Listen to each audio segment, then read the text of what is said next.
it's Doris from Aldi Books, and we're getting ready to go to Florida. Very exciting, and I have finished a lot of books in the last 2 or 3 days, and so I feel like I'm getting a fresh start with my reading, and I've got a new TBR that I'm going to show you soon. So it's a very exciting moment. But I wanted to do a quick wrap up of what I've read so far in June. Last month I hit 15 books, which was great, but it wasn't 30. But this month I think I can do 30. I'm on track, I'm going strong, and I've got some exciting stuff coming up. And I just feel refreshed since I finished a lot of lingering books. So yeah. Anyway, let's just jump right in here. The first one I read was on my phone. It was Brain on Fire by Susanna Cahalan, and this was fabulous. Catherine from Cover to Cover recommended it to me, and that's the girl on the cover, the woman who actually wrote it. She's a journalist, and this is her memoir. She actually, within a 2-week time period, just completely descended into mental chaos and just lost a month of her life and ended up losing about 7 months between, you know, the diagnosis and the treatment and rehabilitation. It's just fascinating. She didn't even know what happened to her. She just completely doesn't remember that whole month, and has gone back and written this memoir herself, based on hospital video footage and journals that her parents kept and doctors' reports and whatnot. So it's really fascinating, and I don't want to tell you too much about what happens because it's really interesting to figure it out as she's figuring it out in the book. So, but this was great. If you're needing something quick that'll really revive your interest in reading, that's a good one. Good one. And then this one was an audiobook, but I also own the hard copy, Mosquito Land by David Arnold. This is a young adult contemporary, and it's extremely quirky. This girl is extremely quirky. So her parents are divorced.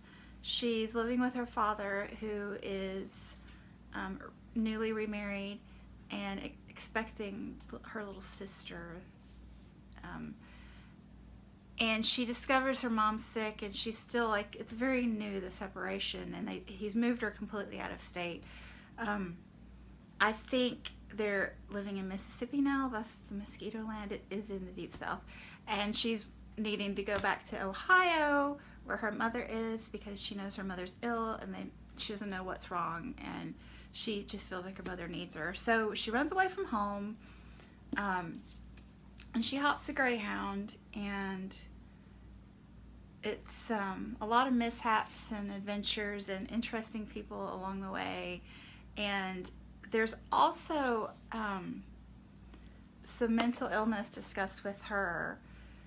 Her father's sister, so her aunt, was mentally ill, and the father is afraid that the girl is too. So you never know for sure what her diagnosis is, and but it's very interesting to find out. My son listened to parts of this with me and enjoyed it. There's a lot of swearing, so if you don't like that, yeah, the girl's got a little bit of quirk. It's a quirky attitude, though. She's really quirky and fun, and two people she meets, they become just fun characters too, and just a heartwarming little group of friends. So I enjoyed it. I thoroughly enjoyed that one. And then also in the South, I finished this, A Turn in the South by V.S. Naipaul, and I picked this up at the used bookstore several months ago when they were having this huge fill-a-bag with books for $30 sale, and I knew nothing about the author other than what I had read on the cover and the fact that he had won a Nobel Prize for Literature. So there were several books by him, and I didn't know which one to grab. So I grabbed this one because it really piqued my interest since I'm a Southerner. This is the only book that he wrote that's set in the United States. It's nonfiction, and it's not exactly a travel journal, but it is. So he visits several prominent, for various reasons, southern cities. So I was really interested because 3 of them were places that I've lived. So Nashville, Chapel Hill, North Carolina, and Tallahassee, Florida. I was fascinated. I know I mentioned this in my last wrap-up with the Steinbeck, Travels with Charlie, that I really like reading books that are written in the period. So this was really neat after reading Travels with Charlie, because it was the same kind of thing, just traveling the countryside for a few months and writing about it and writing about America and Americans at the time. So this book was written in the late 80s, which was really impactful for me because that was the time period of my graduating high school and going to college, starting college as a freshman. And, you know, that's just a very pivotal time in your life, and the things he wrote about, I really understood. So he didn't write about pop culture. He wrote about Southerners, and so there's a lot of talk about Southern religion and racism in here, and it really spoke to me. And he writes the book just from what people say. So this is also one of my favorite types of nonfiction, because he's not leading you by the nose. He's not, you know, deciding for himself what he should believe and then writing to that point. He's just writing what he sees and hears. So he tries to really balance the white perspective and the black perspective, and he nails it on the head for me. This is exactly what I saw in 1988. This is how the world was where I was living. It's fascinating. The writing in this goes, I just was kind of fascinated by what he said about my home. It's very interesting to read about the way that you were raised from someone else's views and observations. So anyway, this one, Enriques Journey, this is the last of Get Those Books That Have Been Sitting Around read. So I could check this off my goals for 2017. This was written by Sonia Nasario, and it won the Pulitzer Prize a few years ago. So this is a series of newspaper articles, and so sometimes it's repetitive because it just is the articles. She didn't go back and rewrite it and fine-tune it. It's written on a pretty low level. It feels almost middle school level, because I think newspaper articles are often written in the 8th grade. Grade level is what I hear anyway, and it did feel that way. She does write about a lot of things. This is about immigration, and she basically, the boy's mother had moved to the U.S. to try to make a better life for herself and her children. She had to leave her children behind. And this boy, when he was 14, he decided to go find her, and it took him 8 attempts to make it into the U.S. illegally. And so, I mean, it was just really interesting to read about how extremely difficult that is. And yeah, it was pretty brutal, pretty darn brutal. And just abject poverty. I've traveled in the country that he is from, Honduras, and through Guatemala that he also traveled through. And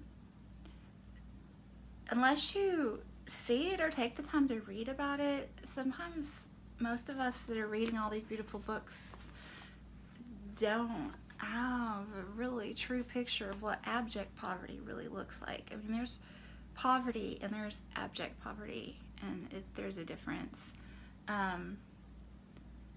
And also, the thing that really, really struck me was how people treated them. And some people treated them like crap. But then there's this couple examples that she writes about. One is this woman that's just a little woman in Mexico who's just given her life. She's like a little Mother Teresa. Has just given her life to take care of these migrants that are coming through. And she just spends all day, every day, taking care of their needs and getting them healthy. And a lot of them are losing legs, falling off these trains. And she makes sure they get their medical treatment, and she recruits money and resources to get them prosthetics, and it's just amazing. But then there's this other group of people, and I forget what little town they go to, but this particular region is just very kind to these people coming through on the trains. And they have nothing themselves. But every week when they hear a train come through, the whole town, they rush out to the trains to throw whatever they can find. Spare tortillas, bottles of lemonade, sweaters, blankets, whatever they can dig up that is extra. And it's not like they have 10 sweaters. This is their spare sweater, and they're throwing it up to these people. And it's just human kindness. It's a beautiful thing. But anyway, this wasn't a brilliant literary novel, but there's a lot in it if you're interested in the topic. And this one, Commonwealth, I finally read it. Wow, I'm so glad. I've had this since the 1st of March and have been just admiring the cover since then. This is just so gorgeous. Ann Patchett she lives here in Nashville, and she is co-owner of a fabulous bookstore that I have yet to visit, but I'm planning to this month. I'm excited to go see it. But she's a great writer. I read her State of Wonder a couple months ago and just totally loved it.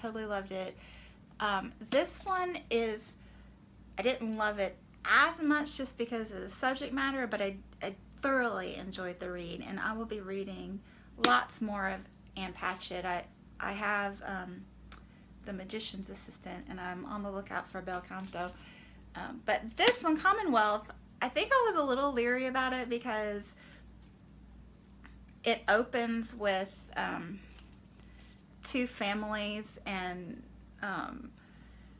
the wife of one and the husband of the other, who it's a christening party for the man's newborn child. They end up kissing at the christening party and destroying both marriages in the story. So that put me off a little bit because I wasn't interested in reading about that. But once I started it, the story isn't about that. It's about the kids and the parents, all 4 of them, and just how life evolves over years. It just pops in and out of different seasons of their lives, and it's not a very big book for the ground it covers, but she's just a great writer. In the first chapter, I felt like I knew intimately 5 characters, and 2 of them weren't even characters that ever resurrected in the rest of the book, but she's really great writing about that, and she just really sees people and writes them so well. So I just enjoyed the process of reading this. She's good at what she does. And then this one, I'm really happy to be done with this one. A Manual for Cleaning Women by Lucia Berlin. This is dynamite. It's brilliant writing. If I was seeking to write, and I'm not, because I know I am too lazy for that, it's hard work and not for me, but if I were to try to write, this is the style that I would love to be able to write in. Her writing is gorgeous. She uses words so beautifully and just, there's such a cadence to her delivery. And she doesn't waste words either. So she's one of those writers that doesn't write in a formal style. So her punctuation, she does whatever she wants to do with it. Sentence fragments every other sentence. But it just reads so well. And it's just the rhythm of speech and the way people talk and think. And it's beautiful. It's just beautiful. So this is a short story collection, and it's written over a huge, I think starts in the 70s. Someone has just compiled all of her best works and put them into this book. And the topics deal anywhere from, there's a lot of alcoholism, a lot of medical ER settings, doctor's office settings, nurses. She was a nurse at some points in her life, and an alcoholic. So this is very autobiographical, even though they're short stories. There's a series about her spending time with her sister who's dying of cancer. A lot of them set near the ocean, maritime settings, beach settings. A lot are in the Southwest, a lot are in Mexico or down South America and Chile.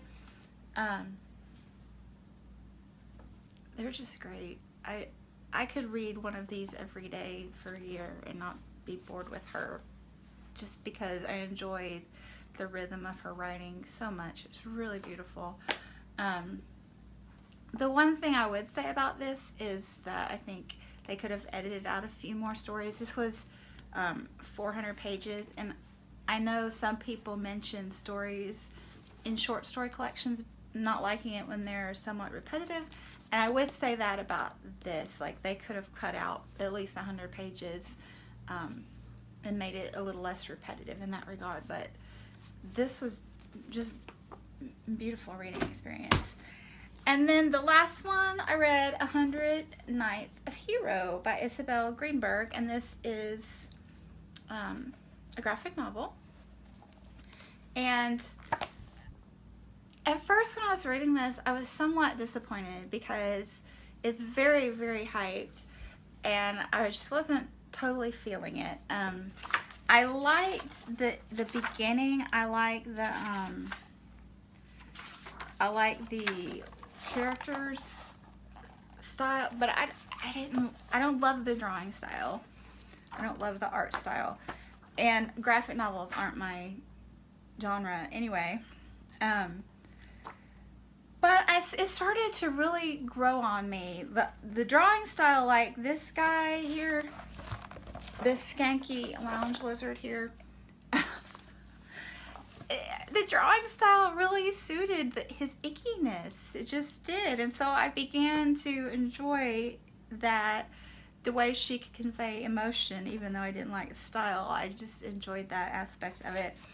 And then the other thing, story-wise, like, this is a series, like, the overarching theme is these two women that are in love, but one of them is married to a king, I guess, a wealthy man who is a male-dominated society, and he offers his wife to this other skanky guy if the guy can convince her to get in bed with him. And well, he does get in bed. They hang out in the bed telling stories, but, have sex with her. But so the maid who the woman's in love with, she tells a series of stories. So the first couple of stories, they had this just delightful, dark, grim, fairy tale-esque feel to them, and I liked that. But they were very male-bashing and stupid women, in my opinion. So I didn't like that. But over time, the rest of the stories, it just built into this great ending. And so by the ending, I agree with everyone else. It's a great story. So anyway, that's it. I have run my mouth way too long, and if I edited my videos, I might go back and see if I could like skinny it down, but I don't, so sorry. Maybe you can skim past the boring parts if you don't like the books I'm talking about. But anyway, thanks for watching, and I will be back soon. Bye. Addendum, I did edit 2 minutes out, and I wouldn't call the women in the graphic novel stupid, just stereotypically gullible.